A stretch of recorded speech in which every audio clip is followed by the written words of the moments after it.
اعوذ باللہ من الشیطان الرجیم بسم اللہ الرحمن الرحیم 11ویں پارے میں سورہ یونس میں 31 نمبر آیت ہے، اور کل اس کے بارے میں بات چل رہی تھی کہ اللہ تعالی نے یہ بات ارشاد فرمائی حضور اقدس صلی اللہ علیہ وسلم سے کہ آپ ان کافروں سے یہ پوچھئے جو لوگ شرک کرتے ہیں کہ من یرزقکم من السماء والارض، کہ کون ہے جو آسمان سے تمہیں روزی دیتا ہے اور زمین سے۔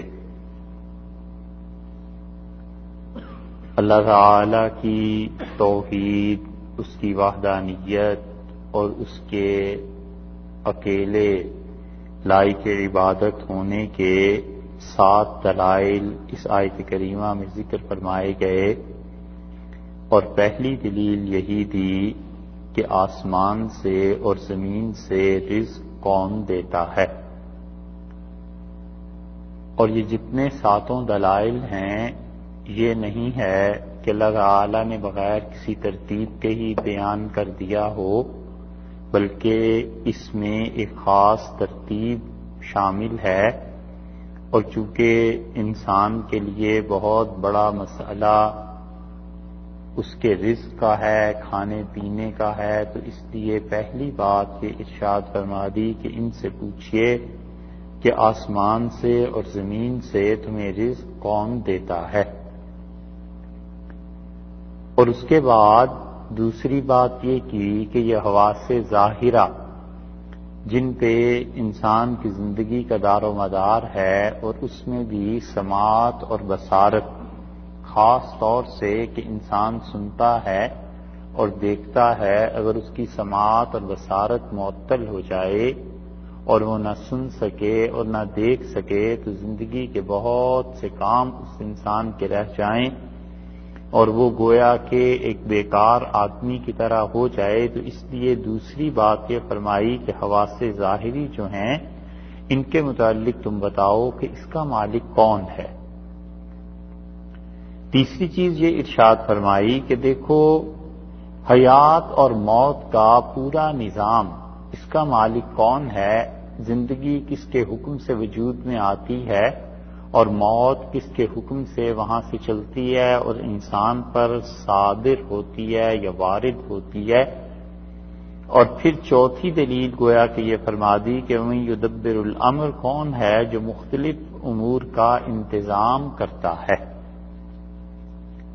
اور الامر میں الف لام جو لائے ہیں تو اس کا مطلب یہ ہے کہ ہر چھوٹے سے چھوٹا کام، بڑے سے بڑا کام، یہ ال جو ہے یہاں پر یہ استغراق کا نفع دیتا ہے، یعنی ہر کام اس دنیا میں جو تم دیکھتے ہو وہ اللہ کی جانب سے کیا جاتا ہے، وہ تدبیر ہے، خدا نے اس کائنات کو چلانے کے لیے ایک نظام رکھا ہے، تو اللہ کے علاوہ کیا اور بھی کوئی مدبر ہے یا نہیں ہے۔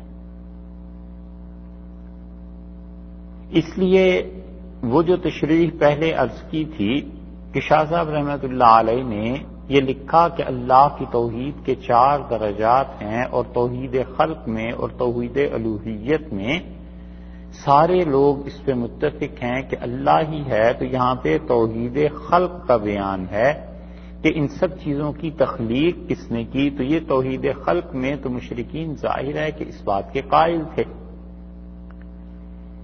اب اس پر ایک سوال یہ پیدا ہوتا ہے کہ 30ویں پارے میں یہاں پر تو اللہ تعالی نے فرمایا کہ وَمَن یُدَبِّرُ الْأَمْرَ، کون ہے جو کاموں کی تدبیر کرتا ہے، فَسَيَقُولُونَ اللَّهُ، وہ کہیں گے کہ اللہ ہی ہے اور اللہ کے علاوہ کوئی نہیں ہے۔ اور جب ہم 30ویں پارے میں سورہ والنازعات دیکھتے ہیں تو وہاں اللہ تعالی نے فرمایا ہے کہ والنازعات غرقا والناشطات نشطا والسابحات سبحا فالسابقات سبقا فالمدبرات امرا، اور قسم ہے ان فرشتوں کی جو کاموں کی تدبیر کرتے ہیں۔ اور یہ بہت بڑا علم ہے کہ کسی شخص کی نظر پورے قرآن پاک پر ہو اور اسے اندازہ ہو، پتہ ہو کہ ایک جگہ جو اللہ نے بات ارشاد فرمائی ہے اور دوسری جگہ جو ارشاد فرمائی ہے تو دونوں میں بظاہر آپس میں ٹکراؤ ہے، اور اس کا اصل حل کیا ہے؟ اتنی متعدد چیزیں یہ ملیں گی کہ خدا کا خاص انعام ہو تو جا کر کہیں یہ علم حاصل ہوتا ہے، اور مفسرین نے قرآن پاک کا ایک ایک حرف اور ایک ایک لفظ شان مارا ہے، اور اسی لیے انہوں نے اپنی کتابوں میں کھل کے ان شبہات کا اظہار کیا ہے جو کسی بھی قاری کے ذہن میں پیدا ہو سکتے ہیں۔ اللہ تعالی نے انسان کی یہ فطرت میں چیز شامل کی ہے کہ وہ جستجو کرتا ہے کہ اس چیز کی اصل کیا ہے، اور یہ جستجو اور سوال یہ علم کو حاصل کرنے کا ذریعہ بنتے ہیں، اور متعدد سوالات انسان کے ذہن میں پیدا ہوتے ہیں، پھر اس کے جوابات سے ملتے ہیں، تو اس سے اس انسان کے علم میں اضافہ ہوتا ہے۔ اسی لیے سوالات کرنے والوں کی ایک قسم تو وہ ہے جو کتاب و سنت میں آتی ہے کہ وہ سوال اس لیے نہیں کرتے کہ انہیں علم حاصل کرنا ہے، سوال اس لیے کرتے ہیں کہ انہیں دوسرے کو شرمندہ کرنا۔ اسلام پہ اعتراض اس لیے نہیں کرتے کہ انہیں اس کا حل چاہیے، بلکہ وہ یہ چاہتے ہیں کہ جواب دینے والا چپ ہو جائے، اور یہ چیز غلط ہے۔ اللہ نے نہ صرف یہ مذمت کی ہے بلکہ بڑی شدید نفرت کا بھی اظہار فرمایا ہے ایسے لوگوں سے، اور اللہ تعالی نے بتایا ہے کہ یہ لوگ اگر چاہیں کہ اللہ ہار جائے تو اللہ ہرگز ہارنے والا نہیں۔ اور سوالات کی دوسری قسم یہ ہے کہ کوئی انسان اس کے ذہن میں اشکال پیدا ہوتا ہے، وہ پوچھنا چاہتا ہے، شریعت اس کی حوصلہ افزائی کرتی ہے، ضرور پوچھو۔ اگر ایک آدمی کو نہیں آتا جواب دوسرا دے دے گا، دوسرا نہیں تو امت میں کسی اور کے پاس جواب ہوگا۔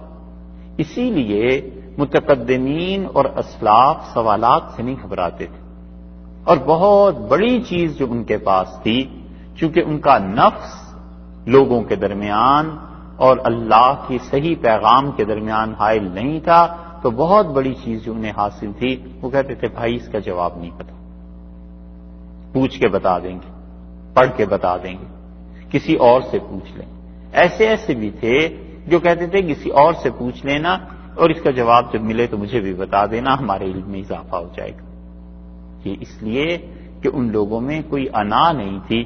امام مالک رحمۃ اللہ علیہ سے کسی انسان نے 48 مسائل پوچھے اور 48 میں سے 32 کا انہوں نے جواب دیا، اور اس نے کہا حضرت باقی مسائل کا کیا کروں؟ تو ان کا لا ادری، مجھے نہیں معلوم۔ اس نے کہا 6 مہینے کی مسافت سے آیا ہوں اور بڑی محنت دقت سے یہاں پہنچا ہوں، اور اگر لوگ مجھ سے پوچھیں تو پھر کیا کہوں؟ کیونکہ مدینہ منورہ کے جو مفتی ہیں وہ تو آپ ہیں اور آپ کا بڑا نام ہے۔ انہوں نے کہا لوگوں سے جا کر یہ کہہ دینا کہ مالک کہتا تھا مجھے اس مسئلے میں نہیں پتا۔ ایسے سادے لوگ تھے، بالکل سادے، اللہ کے اور لوگوں کے درمیان وہ حجاب نہیں بنتے تھے۔ یہ نہیں کہ ڈانٹ پڑ گئی اور آگے سے کہ یہ کیوں پوچھ رہے اور کفر ہو گیا اور یہ ہو گیا۔ انسان کا ذہن ہے اور اس پروسیس کو کوئی نہیں روک سکتا، پوچھتا ہی ہے۔ انسان نہیں پتا تو کسی اور کو پتا ہوگا۔ اللہ نے فرمایا فوق کل ذی علم علیم، اور ہم نے ہر علم والے سے آگے ایک اور علم والا رکھا ہے، حتیٰ کہ یہ سلسلہ منتہا ہوتا ہی ہے اللہ کی ذات پر، اس کی انتہا کہ تعالی شانو کا علم حقیقی ہے اور وہ اس علم کو دنیا میں دیتا ہے لوگوں کو۔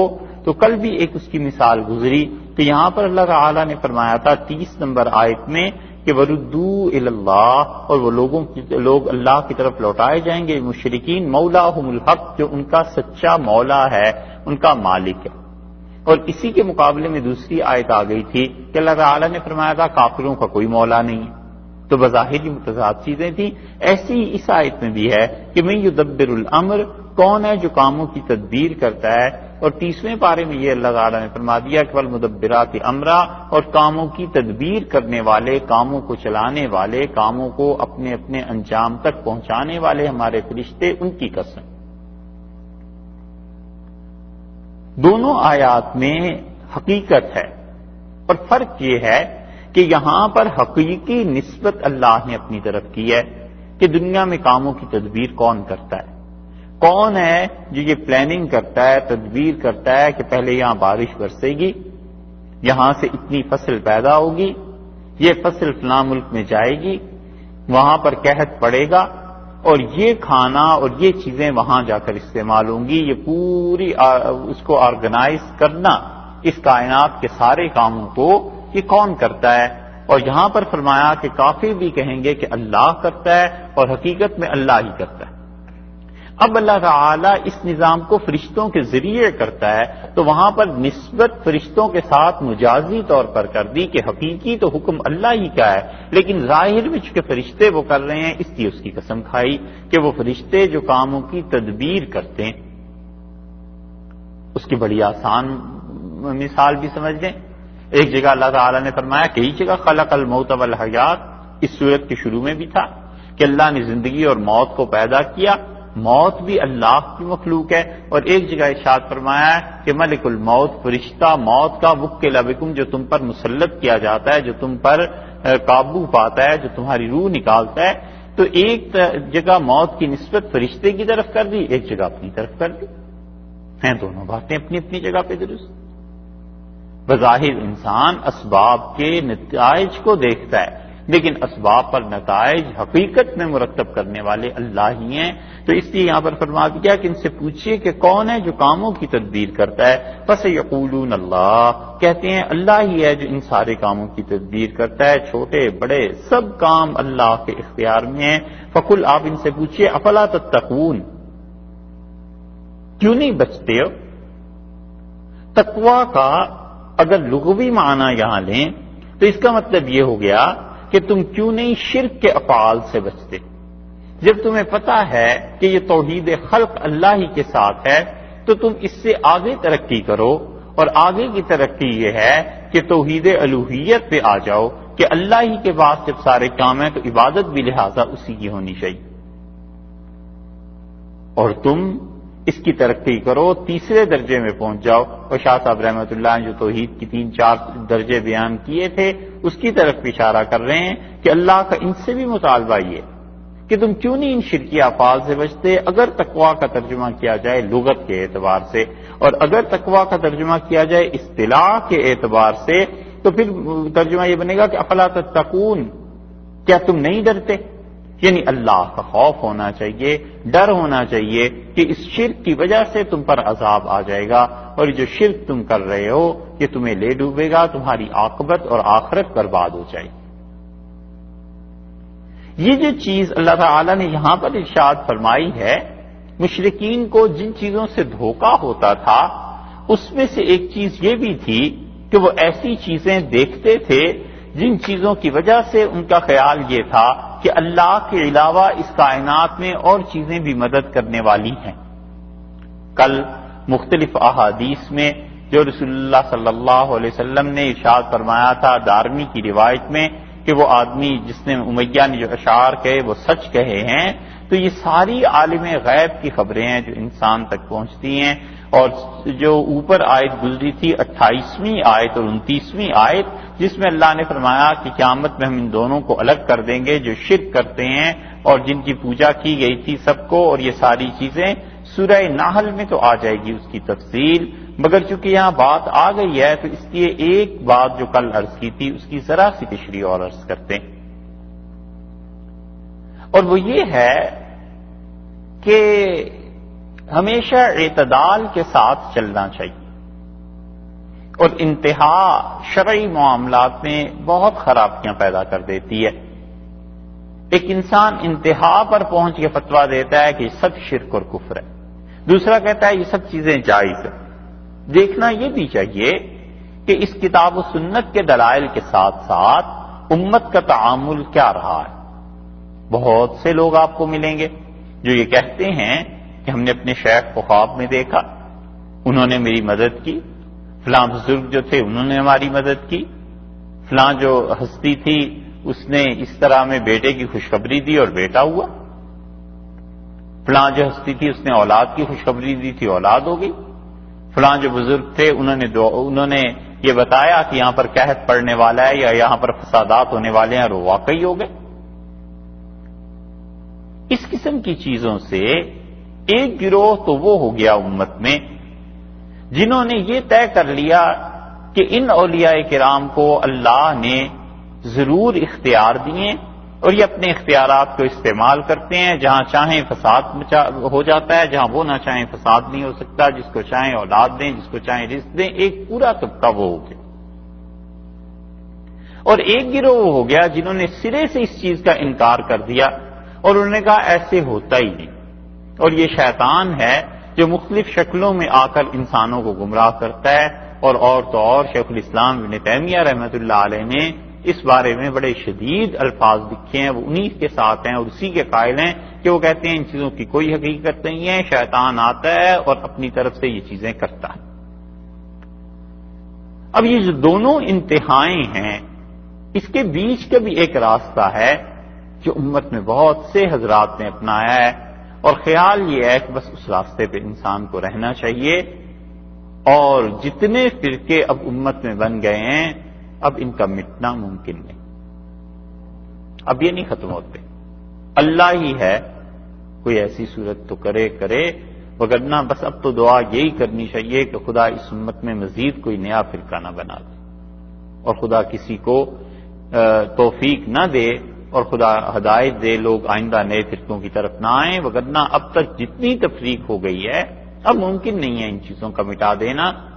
پہلا طبقہ جو ہے جو کہتا ہے کہ اولیاء اللہ کو سارے اختیارات اور یہ چیزیں فرشتوں کو اللہ تعالی نے دی ہیں، نہ ہی تو کلیتاً وہ بات صحیح اور نہ ہی کلیتاً دوسری بات صحیح ہے۔ لوگوں کا تعامل، مشائخ کا، بزرگوں کا، وہ چیزوں کو دیکھتے ہیں پھر وہ بتاتے ہیں، اور ہر جگہ شیطان کا دخل اور اثر ایسا نہیں۔ اس لیے اعتدال کی راہ یہ ہے کہ انسان اس بات پر رہے کہ اللہ تعالی کی رحمت اور خدا کی طرف سے کوئی کام ہونا ہوتا ہے، اور اللہ اپنی اس رحمت کو، اس چیز کو اس انسان کی شکل میں دکھا دیتے ہیں۔ اب آدمی یہ سمجھتا ہے کہ اس نے کام کیا، حالانکہ اس نے ایسا کام نہیں کیا ہوتا، وہ کام تو اللہ ہی نے کرنا ہے۔ اس کو وہ صورت اس لیے خواب میں دکھا دی گئی کہ اس کا اس کے ساتھ انس تھا، تعلق تھا۔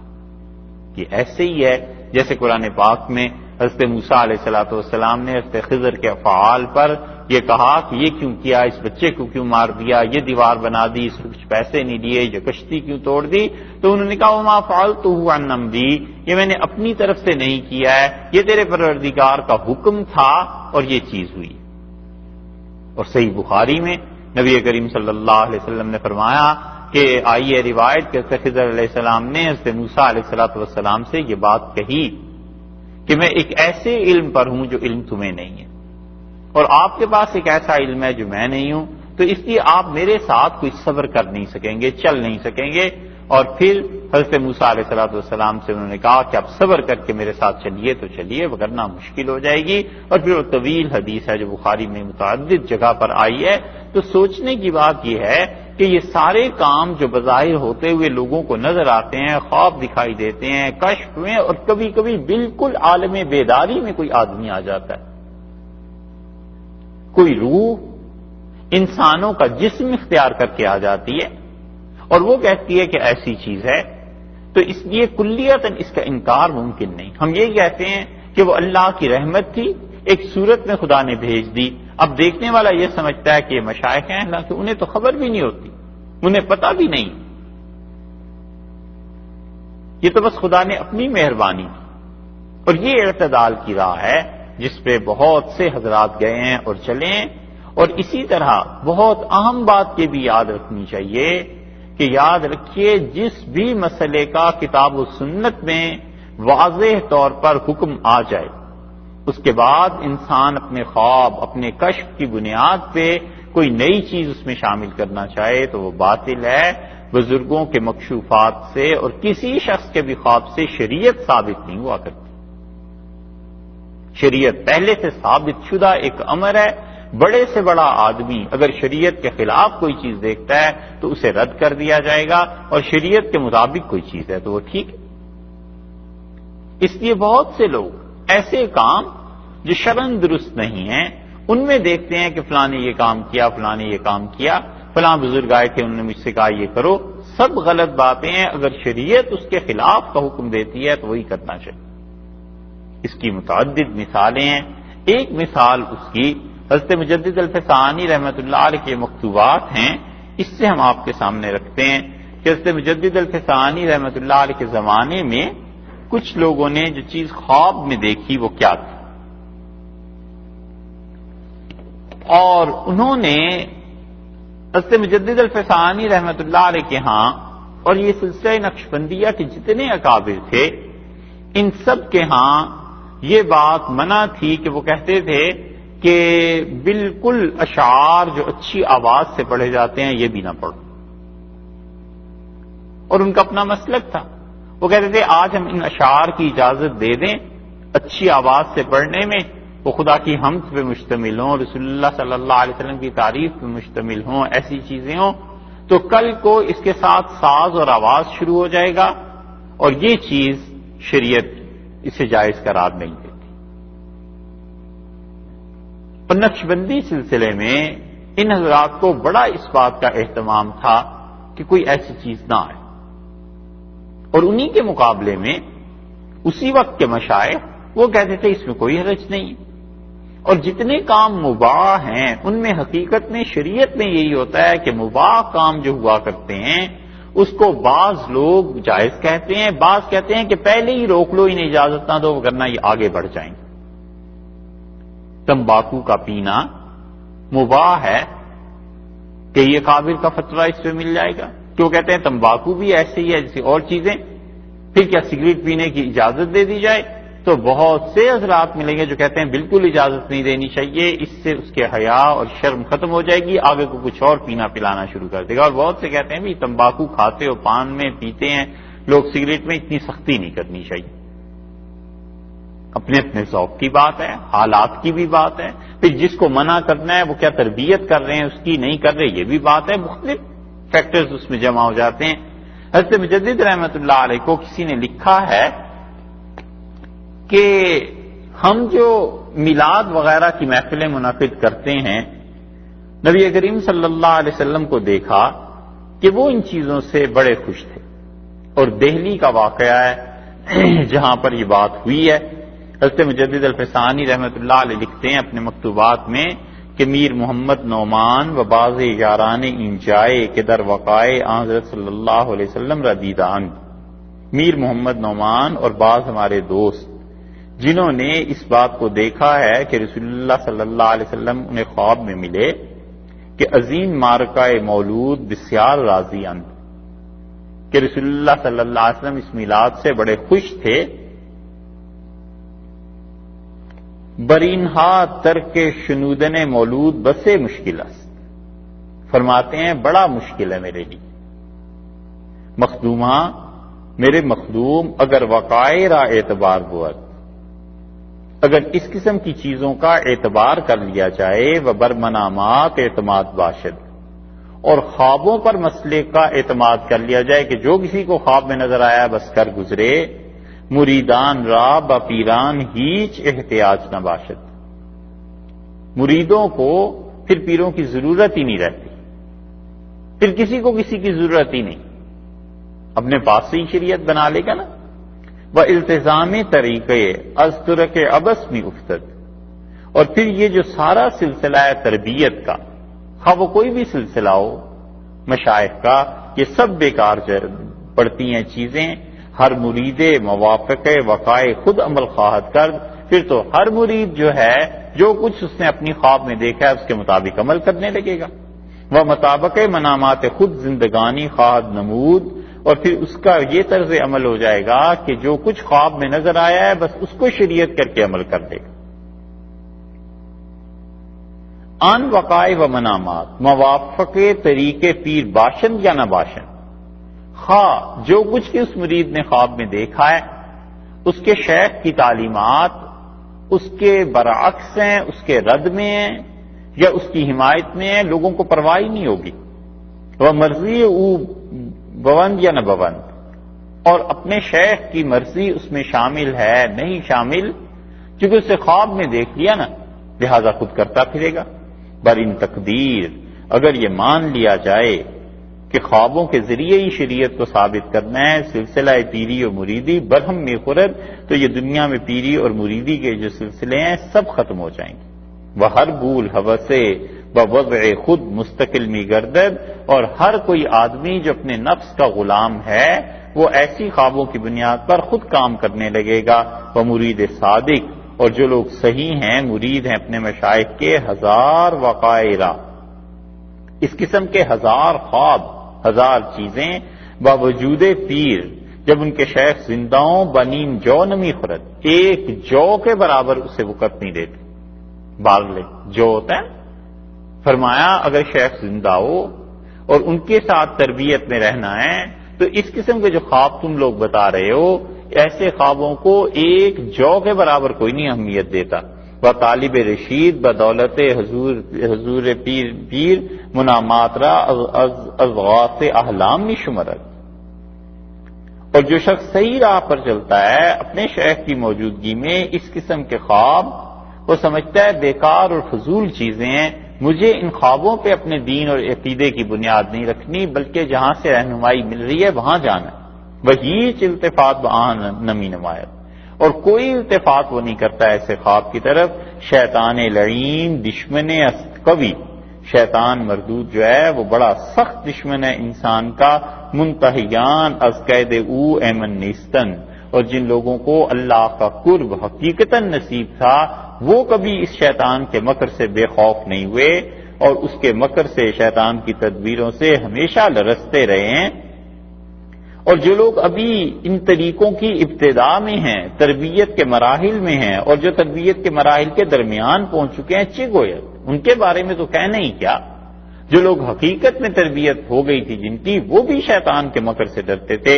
غایت ما فی الباب، زیادہ سے زیادہ تم یہ کہہ سکتے ہو کہ منتہیان محفوظاً، جن لوگوں کی تربیت ہو گئی وہ گناہوں سے محفوظ ہو گئے اور شیطان کے غلبے سے ان کی حفاظت ہو گئی، لیکن جو لوگ ابھی جن کی تربیت کا آغاز ہے اور جو چل رہے ہیں، ان کے لیے وقائے ایشان شایان اعتماد نہ باشن، انہیں چاہیے اس قسم کے خواب، اس قسم کی چیزوں پر ہرگز اعتبار نہ کریں، اور دشمن جو شیطان ہے اس سے وہ محفوظ نہیں رہ سکتے۔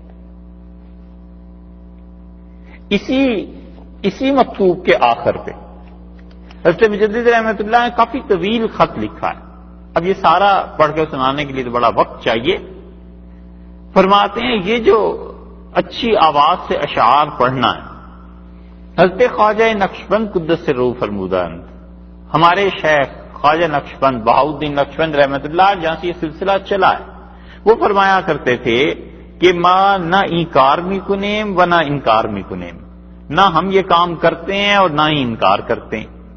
کرتے تو اس لیے نہیں کہ ہم سمجھتے ہیں یہ آخر پہ پہنچ کے کوئی فتنہ ہی نہ بن جائے، اور منع اس لیے نہیں کرتے کہ بہت سے مشائخ چونکہ سنتے ہیں تو اس لیے ہم کہتے ہیں وہ کرتے ہوں گے، ہم تو نہیں کرتے بھی۔ اور پھر فرماتے ہیں فیروز آباد دہلی کہ ملجاؤ ملاز ما فقراء است، جو ہم فقیروں کے لیے، ہم درویشوں کے لیے ایسی جگہ ہے جہاں پر آ کر ہم پناہ لیتے ہیں۔ وہ قدوہ پیران ماں ہرگاہ دروے، اور ہمارے مشائخ خواجہ باقی باللہ رحمۃ اللہ علیہ وہاں تھے، اور کوئی بھی نئی چیز اس سلسلے میں داخل کرنا یہ ہمارے لیے بڑی بے قراری کا باعث ہے۔ مخدوم زادوں کو چاہیے، یہ جن کو جواب لکھ رہے ہیں یہ خواجہ باقی باللہ رحمۃ اللہ علیہ کے بیٹے ہیں، صاحبزادے ہیں، دہلی کی خانقاہ میں انہوں نے یہ کام شروع کیا تھا اور کہا کہ رسول اللہ صلی اللہ علیہ وسلم نے خوشی کا اظہار فرمایا، حضرت مجدد رحمۃ اللہ علیہ انہیں لکھ رہے ہیں کہ تم دہلی کی خانقاہ میں یہ کر رہے ہو۔ فرماتے ہیں کہ چاہیے کہ جو ہمارے مشائخ کا اصل مشرب اور مسلک تھا اس کی حفاظت کی جائے، اور نئی نئی چیزیں اس میں ایجاد نہ کی جائیں۔ اور آخر پہ کیا لکھا ہے؟ فرماتے ہیں کہ مقصود فقیر عالم بود، یہ جو خط آپ کو لکھا ہے اس فقیر کا مقصد یہ تھا کہ آپ کو صحیح بات بتا دے، قبول کنید یا نہ کنید، آپ اس بات کو مانیں یا نہ مانیں، ہیچ مذائقہ نیست، کوئی حرج نہیں ہے۔ وہ گنجائش مشاجرہ نے، اور کوئی لڑائی کی بات بھی نہیں، میں نے آپ کو صحیح بات لکھ دی ہے۔ اور اگر مخدوم زادے یعنی ہمارے شیخ کے بیٹے اس چیز کو باقی رکھیں گے، برہمان وضع مستقیم باشند، اور ہماری بات نہیں سنیں گے، صحیح کام نہیں کریں گے، ما فقیران از صحبت ایشان، تو ہم فقیروں کے لیے دہلی میں یہ خانقاہ غیر از حرمان چارہ نیست، بس پھر کوئی حل نہیں ہے سوائے اس کے کہ آئندہ ہم وہاں نہیں آئیں گے۔ زیادہ تصدید حد، زیادہ آپ کے سر میں درد ہوگا، یعنی کیا درد سر کا باعث بنوں، ہم آئیں گے ہی۔ یہ ہے وہ چیز۔ اور اس کی ایک اور مثال آپ سے عرض کریں، ہمارے یہاں ایک تفسیر لکھی گئی تدبر قرآن، امین حسن اصلاحی صاحب نے لکھی تھی، اور امین حسن صاحب کا حال آخری زندگی میں یہ ہو گیا کہ وہ حدیث کا انکار کرنے پہ آ گئے تھے، بہت سی احادیث کا وہ انکار کرتے تھے، اور تدبر قرآن چھپی ہوئی ہے، آپ پڑھ سکتے ہیں اسے، 9 جلدوں میں 100 حدیثیں بھی نہیں ملیں گی، ہے وہ پورے قرآن پاک کی تفسیر۔ یہ چیز ہوئی، اور پھر جب انہوں نے حدود میں سے ایک حد کا انکار کیا، یہ تو تفصیل آئے گی سورہ نور میں انشاءاللہ، جب انہوں نے انکار کیا تو بہت سے اہل علم نے ان سے اختلاف کیا، ان سے عرض کیا کہ مولانا یہ بات صحیح نہیں ہے، نہیں مانے۔ تو جو واقعی محققین تھے، علماء تھے، انہوں نے کہا کہ تدبر قرآن نہ پڑھی جائے، اور وجہ اس کی یہی بیان کی کہ اس میں انہوں نے جس طرح حد کا انکار کیا ہے اور ایک صحابی رضی اللہ عنہ کے متعلق جو کچھ لکھا ہے، یہ باتیں درست نہیں۔ ایک یہ چیز ہو گئی۔ اب جو ان کی سوانح چھپی ہے اور بہت سی چیزیں جو ان کے لوگوں نے چھاپی ہیں، انہوں نے اس میں ایک خط چھاپا ہے جو مولانا منظور نعمانی رحمت اللہ علیہ کا ہے، اور مولانا منظور نعمانی صاحب رحمت اللہ نے لکھا ہے کہ آپ تدبر قرآن کا کام جاری رکھیے، اور میں نے خواب میں حضور اقدس صلی اللہ علیہ وسلم کو دیکھا، اور علماء کی ایک مجلس میں نبی کریم صلی اللہ علیہ وسلم نے زردہ تقسیم فرمایا، اور میں نے عرض کیا کہ یہ کس سلسلے میں ہے، تو فرمایا یہ امین حسن اصلاحی کی طرف سے آپ لوگوں کو کھلا رہا۔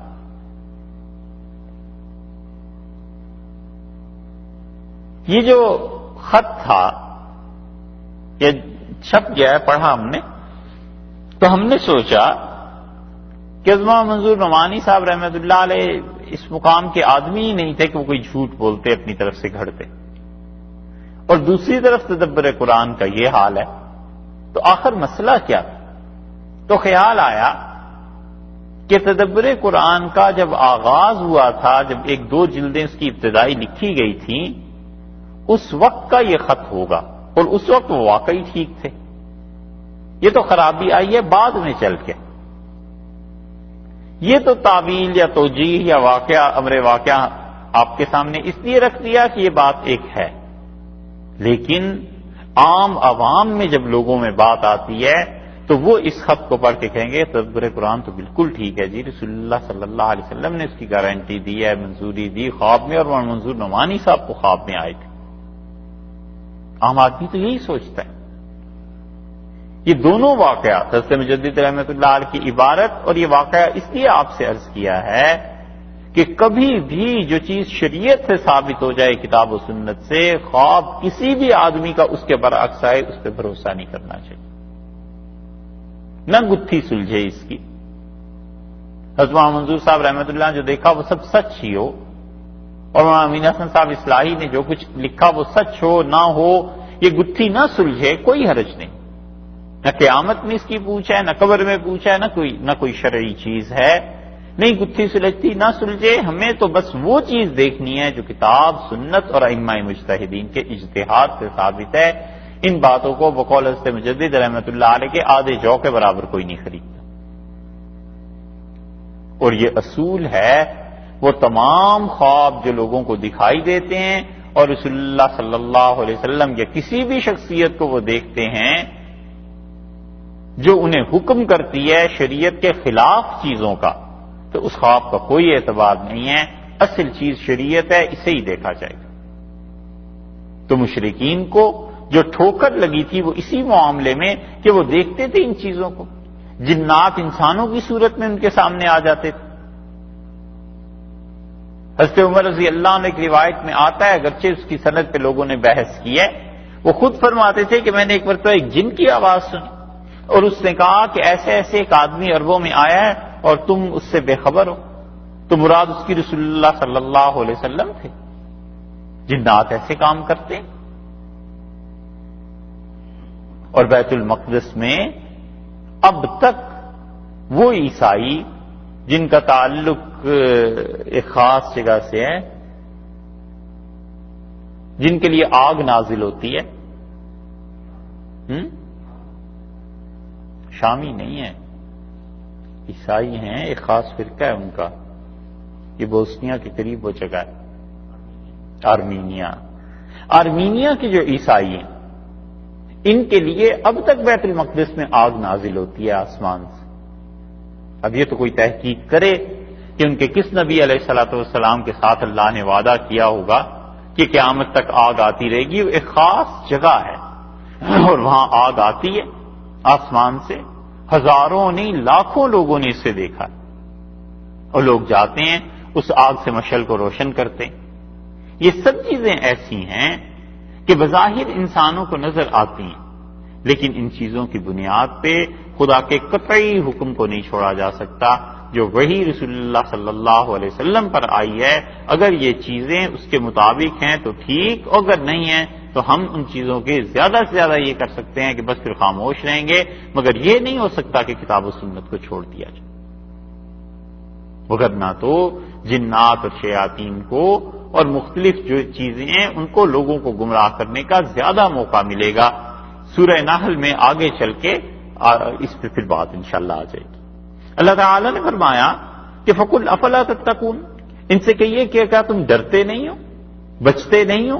دونوں ترجمے، ایک ترجمہ یہ کہ تم بچتے نہیں ہو ان شرکیہ افعال سے، یہ شرک کے کام ہیں ان سے بچو، اور ایک یہ کہ تم ڈرتے نہیں ہو اللہ کی گرفت سے کہ اس شرک پہ اللہ کا عذاب آ جائے گا۔ فَذَلِكُمُ اللَّهُ رَبُّكُمُ الْحَقُّ، یہ جو دلیل اوپر دی ہے نا پانچویں، یہ اس کا ثمرہ، اس کا نتیجہ نکل آیا۔ پس لوگو یہ ہے تمہارا پروردگار اللہ جو رب ایسا ہے، حق ہے، سچ ہے۔ سو یہ اللہ ہے تمہارا سچا پروردگار جس کے قبضہ قدرت میں ساری کائنات ہے، اور ایسا پروردگار ہے تمہارا کہ جس کا اقرار یہ مشرکین بھی کرتے ہیں۔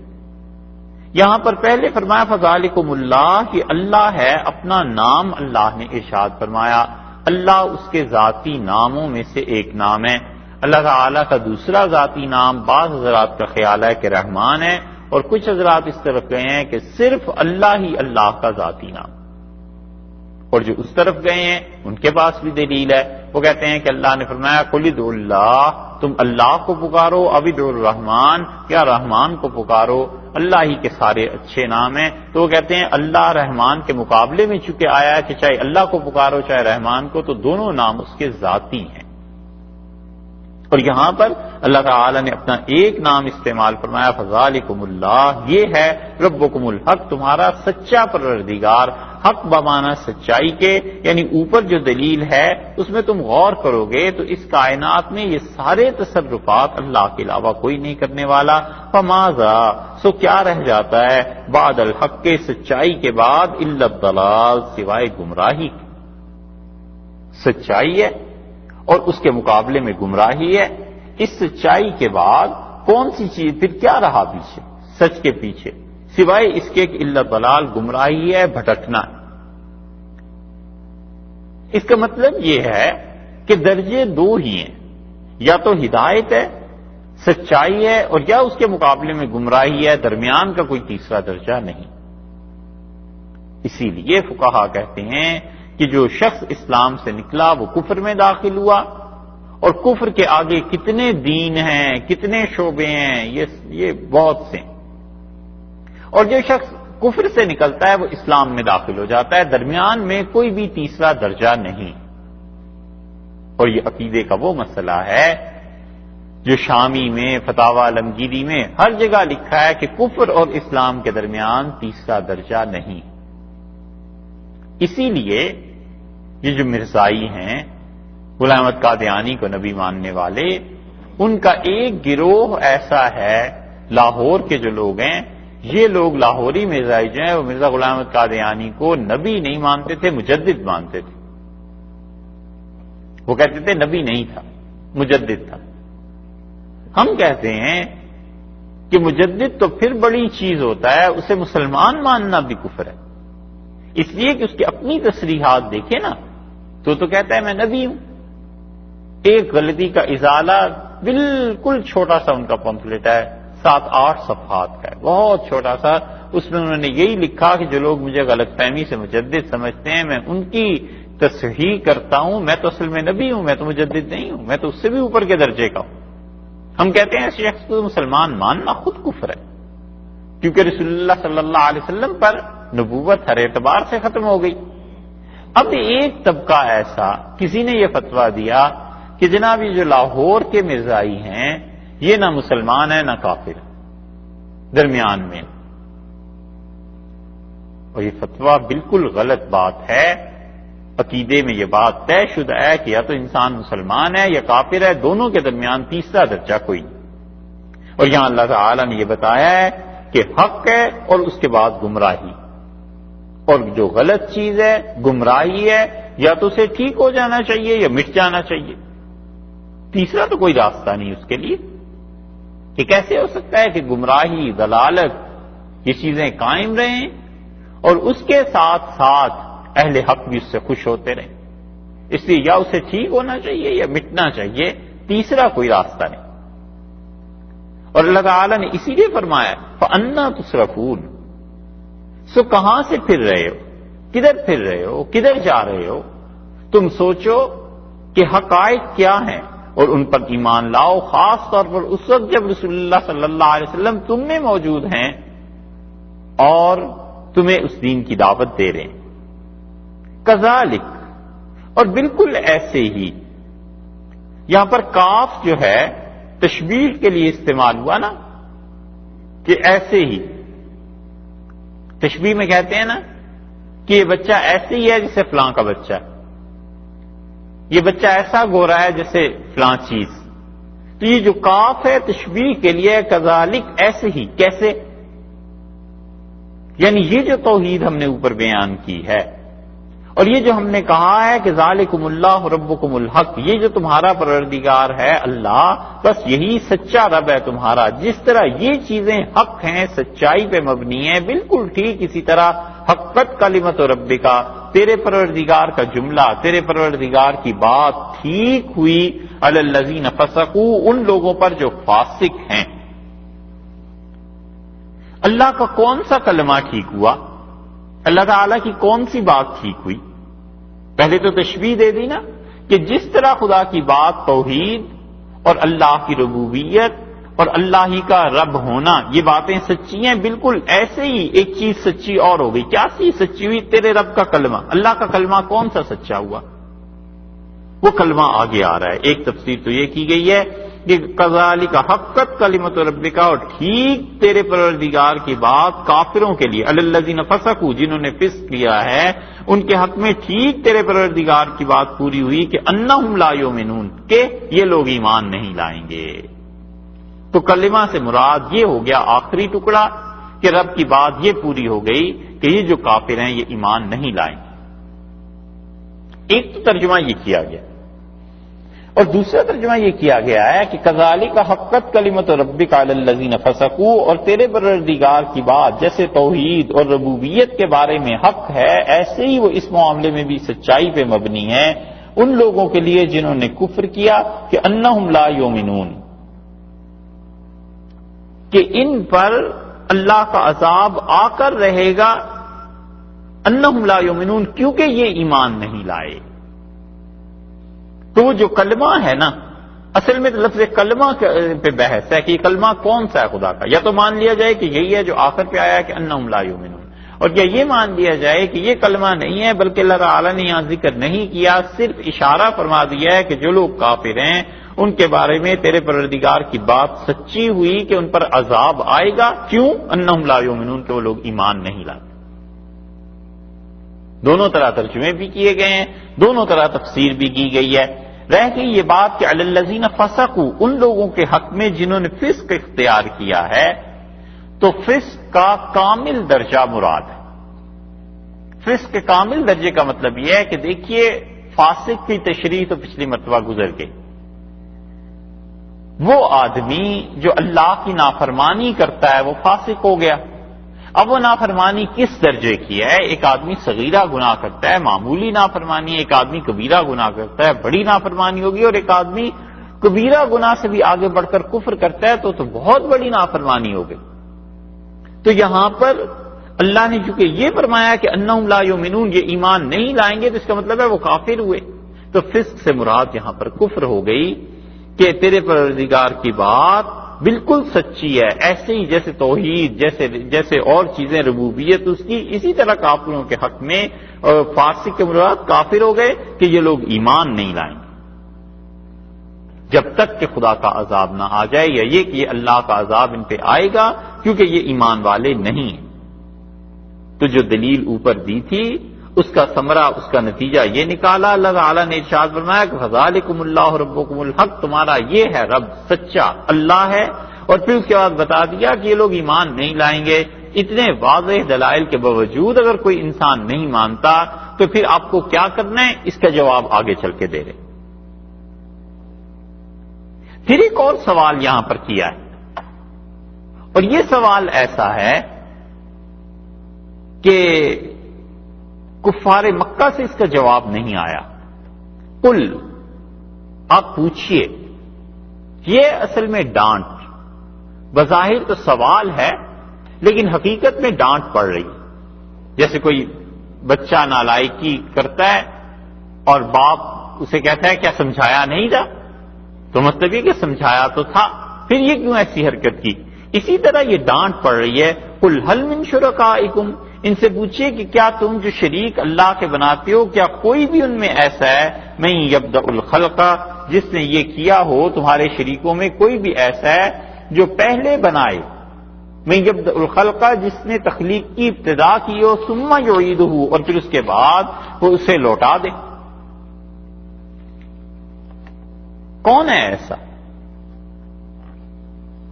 ان سے یہ سوال پوچھئے. تو مراد یہ ہوئی کہ کوئی نہیں. لفظ ارشاد فرمایا کہ یبدأ الخلق، جس نے ابتدا کی ہو تخلیق کی، یعنی بنایا ہو. کائنات میں کوئی ایسا نہیں ہے جس نے چیزوں کو پیدا کیا ہو. سب کی سب چیزیں جو آگے مختلف اس کی شیپس ہم دیکھ رہے ہیں، ان کی اوریجن آپ دیکھیں تو وہ میٹر وہ اللہ ہی نے پیدا کیا. کوئی چیز ایسی نہیں ہے کائنات میں جو کسی نے بھی پیدا کی ہو. اسی لیے رسول اللہ صلی اللہ علیہ وسلم کان اللہ ولم یک شیئا، اللہ تھا اور اللہ کے علاوہ کوئی چیز نہیں تھی، اور پھر اللہ نے پیدا کیا. اللہ تعالیٰ نے خود میں اغطش لیلہا، اللہ نے رات کو پیدا کیا. اخرج ضحاہا، اللہ تعالیٰ نے دن کو پیدا کیا. اللہ نے چارے کو بنایا، اللہ نے پانی کو بنایا. یہ سب چیزیں اللہ نے اپنی طرف نسبت کی ہے. تو اس کائنات میں کوئی چیز تھی نہیں. اللہ نے کہا کوئی ایسا ہے جس نے خلق کی ابتدا کی. یہ اللہ کی توحید کی دلیل ہے. اور یہ جتنا شرک کرتے ہیں، اصل مطالبہ تو ان سے ہونا چاہیے کہ تم بھی تو کوئی دلیل دو کہ متعدد خدا اس دنیا میں ہونے چاہیے. تعدد الہ جو ہے اس کی تمہارے پاس کیا دلیل ہے؟ آخر کس منطق کی روح سے ایک سے زیادہ خدا ہونے چاہیے؟ پھر ان کے اختیارات بھی ساروں کے ہونے چاہیے، پھر ان میں لڑائی بھی نہ ہو، پھر سارے کے سارے مختار کل ہوں. تو اللہ تعالیٰ نے ابتدا کا ذکر کیا، پھر اس کے بعد فرمایا ثم یعیدہ، اور کون ہے ایسا جو دوبارہ انہیں پیدا کرے. اب مشرکین مکہ چونکہ عام طور پر اس بات کے قائل ہی نہیں تھے کہ آخرت کی زندگی آنی ہے، تو اب وہ کیا جواب دیتے؟ اس لیے یہاں پر اور پچھلی آیت میں فرق یہ ہے کہ وہاں آپ دیکھیں گے وہاں مشرکین نے جواب دیا ہے. اللہ تعالیٰ نے فرمایا فَسَيَقُولُونَ اللَّهُ، وہ کہیں گے کہ اللہ ہی ہے. یہ جو ساتوں کام اوپر گنے ہیں 31 نمبر آیت میں اللہ کے ہونے کے دلائل، یہ ساتوں کام فَسَيَقُولُونَ اللَّهُ، وہ کہیں گے اللہ ہی ہے جو کرنے والا ہے. آسمان سے رزق دینا، زمین سے رزق دینا، سماعت اور بصارت کا مالک ہونا، زندہ سے مردہ اور مردہ سے زندہ کو پیدا کرنا اور کاموں کی تدبیر کرنا. فَسَيَقُولُونَ اللَّهُ. اس سوال کے بعد وہاں آ گیا تھا کہ یہ کہیں گے اللہ. یہاں اللہ تعالیٰ نے یہ نہیں فرمایا، یہاں اللہ نے فرمایا قُلِ اللَّهُ، آپ جواب دیجئے اور آپ کہیے کہ اللہ ہی ہے جس نے تخلیق کی ابتدا کی، ثُمَّ يُعِيدُهُ، اور پھر وہ اللہ ہی ہے جو لوگوں کو دوبارہ پیدا کرے گا. فرق یہ ہوا کہ یہاں اس لیے کافر جواب نہیں دے پائے کہ وہ تو سرے سے قیامت پہ ایمان ہی نہیں رکھتے تھے، تو اس لیے یہ دوسری زندگی کے چونکہ قائل نہیں تھے، اس لیے ارشاد میں ثم یعیدہ، ان سے پوچھئے پھر کون ہے جو انہیں لوٹائے گا. جب تم جانتے ہو کہ اللہ کے علاوہ کوئی تخلیق پہ قدرت نہیں رکھتا اور اللہ ہی ہے جو اپنے بندوں کو دوبارہ پیدا کرے گا، فَأَنَّا تُؤْفَكُونَ، تو پوچھنے کی بات ان سے یہ ہے کہ فَأَنَّا تُؤْفَكُونَ، کہاں سے الٹ گئے، پلٹے کہاں سے ہو؟ یعنی ان تمام دلائل کے بعد دوسری چیز بھی تم نہیں مانتے. اس آیت کریمہ میں ایک ہلکا سا اشارہ اس طرف بھی ہو گیا کہ تم قیامت کے بھی قائل نہیں ہو، تو اللہ کی توحید ایک اور قیامت کا آنا دو، یہ دو بنیادی جھگڑے تھے جو رسول اللہ صلی اللہ علیہ وسلم کے درمیان اور کفار مکہ کے درمیان